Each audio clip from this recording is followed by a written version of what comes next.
Hello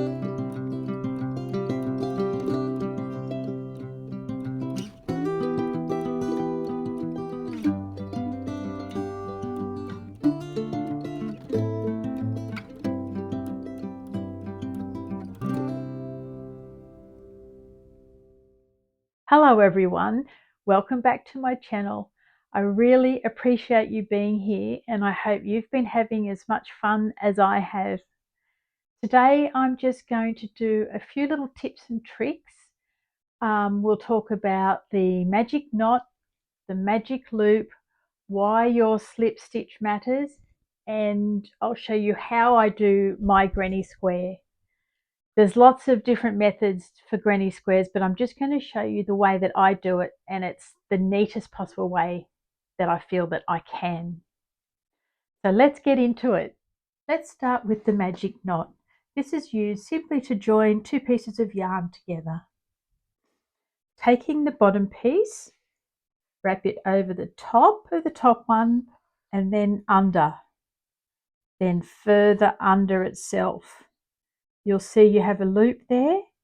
We're going to put this yarn end into that loop and pull it through and tighten. Now you're left with this. We do the same with the top one. Taking it over the bottom one and under, making a loop as such, popping that little yarn end through the loop and pulling firmly. Now you can pull the knots tight. This is such a good technique to join yarn. It does not come undone. You can snip the yarn really close to the knot and you can barely see it in your work. That's the magic knot. Now let's make the magic loop. You use the magic loop to start your work. Now I actually make a double loop because I've had too many single loops come undone. So holding your yarn end in your left hand, wrap your yarn twice around 2 fingers, holding the top firm, grabbing your hook, pulling your yarn through. Then yarn over, pull through for a chain to secure the loops. Now I'm going to begin a granny square so that you can see how we finish off this magic loop. So I'm doing 4 clusters of 3 double crochet. I'm using US terminology here. I only put one chain in between each cluster at the corners because that's just the way I like my granny squares. I don't like them too open and holy. I like them nice and snug. Okay, we've got 1, 2, 3, 4 clusters there.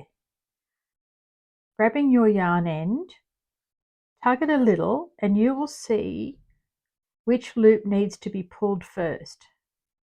So we pull the loop that tugs in. Pulling it out like this, it tightens the other loop and you're left with this. This time we just pull the yarn end and that loop's gone too. Now we can finish off by crocheting into the top of the chain 3. And there you have the start of a granny square and the use of a magic loop. I need to show you how your slip stitch matters. You can do it with your yarn end in your left hand, loop it round 2 fingers with your hook, pull the yarn through, and there you have a slip stitch. Now we're going to add a new row to this granny square using a different colour with this slip stitch. And I'll show you what this is all about. Okay, we've crocheted a corner.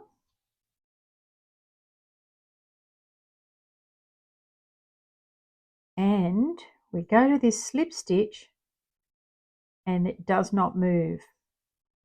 You cannot tighten that slip stitch because sometimes you have a really bulky knot, or with your bulky yarn it can be hanging out even further and it's a little difficult to disguise at times. So the solution to that is doing it the other way round. Simple. Pop the ball end in your left hand, yarn around your fingers, pull up a loop with your hook. Now you've got a slip stitch and we'll try this again. So we start crocheting,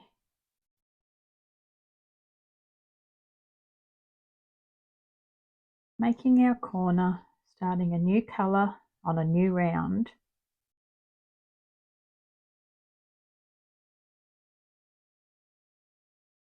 And, well, this one's already lovely and neat, but you'll be able to see how this one, you can close up the knot there. It just neatens up the area instead of, some of you will have seen this sort of thing. And if you do your slip stitch with the yarn ball end in your left hand, you'll be able to tighten it like that.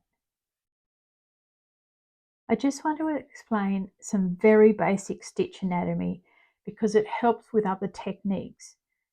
Okay, down the bottom we have two little legs, then we have the body, then on the top we have a little V, and that's what you want to go under each time you're finishing off your yarn ends in the neatest possible manner. Righto, let's do round 3, changing colour.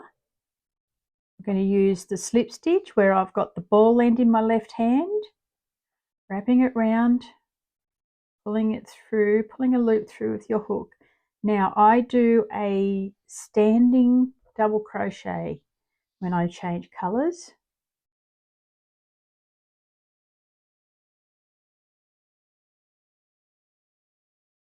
All right, we'll just do corner chain, another double crochet, and you can see here you've got a very neat standing stitch. My little knot is already beautifully neat there. I don't really need to tighten it, but I could if I needed to. All right, I'm going to whiz around and I'll get back to the end and show you something.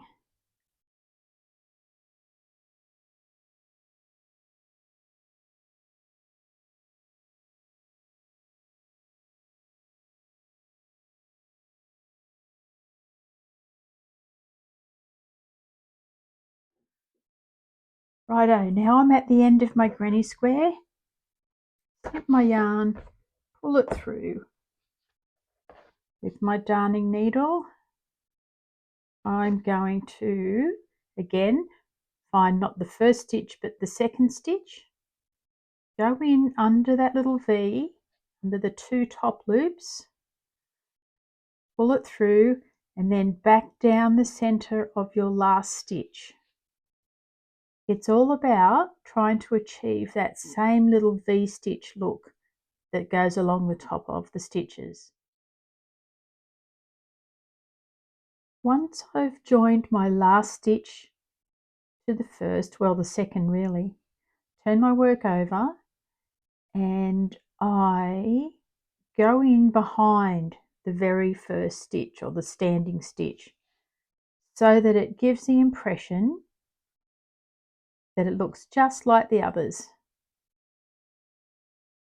Then I would weave in my yarn ends.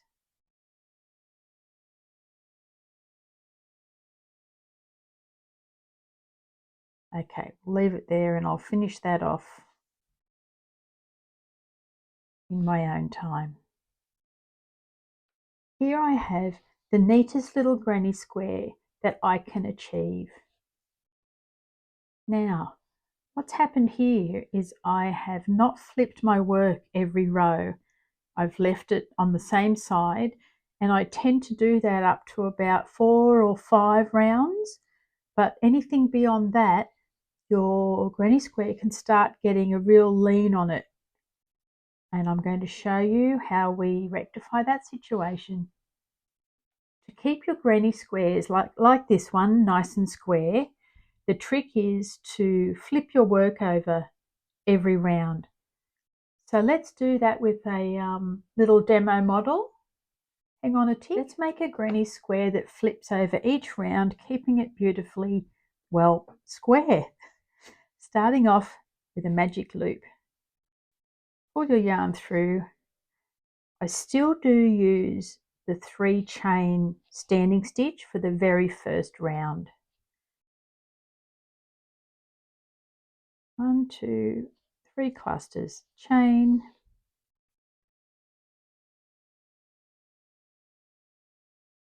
3 clusters, chain,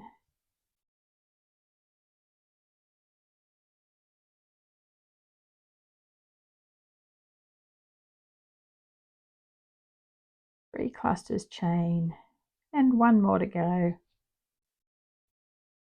Again, I'm using US terminology, that's just what I'm used to. Righto. We will pull the magic loop firmly, reinsert our hook. Now finish off this round by going into that top stitch with a slip stitch. Now we want to turn our work over, and you'll find, because we're at a corner, if I can get to it there, I'll show you. There's our corner. It's easy to turn back and start straight into that single crochet. So I single crochet in the corner, hook through the center of the single crochet, do another one, and there's your standing stitch. It mimics the double crochet. Then we go back into our granny clusters, so we're on a corner, and 3, no chain between, that's just my preference. Chain 1, another cluster, oh dear.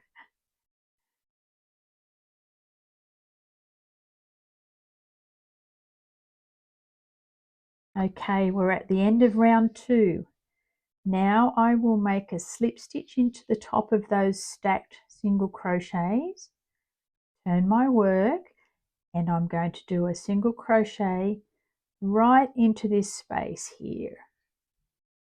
Now stacking another single crochet on the top. There's my starting double crochet again. And you continue on your merry way.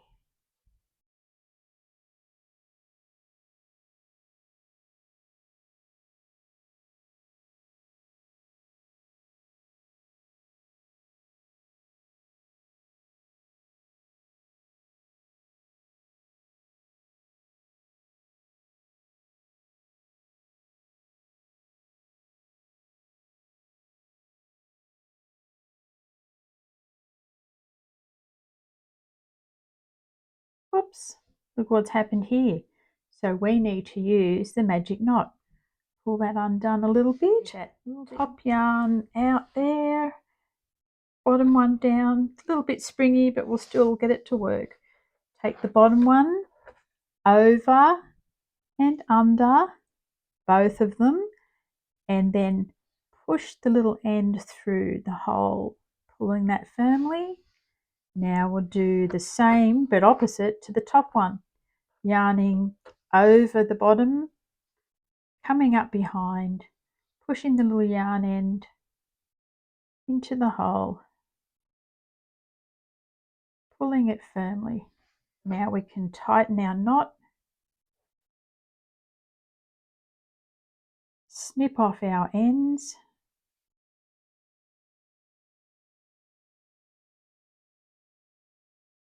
Oh, this is a little bit difficult to work with, all scrunched up. Then we can continue on our way. That was actually really good to happen. Show you how it looks when it's crocheted in. Now I'm at the end of my round 3. Snip off the yarn, pull that through. Now weaving in our end with the neatest way I know possible, finding your second stitch in the cluster. Now going down through the last stitch in the center so it gives it that nice V-shaped look, turning it over, weaving your yarn ends, go across to the first stitch that you made in that round and continue weaving ends in, etc.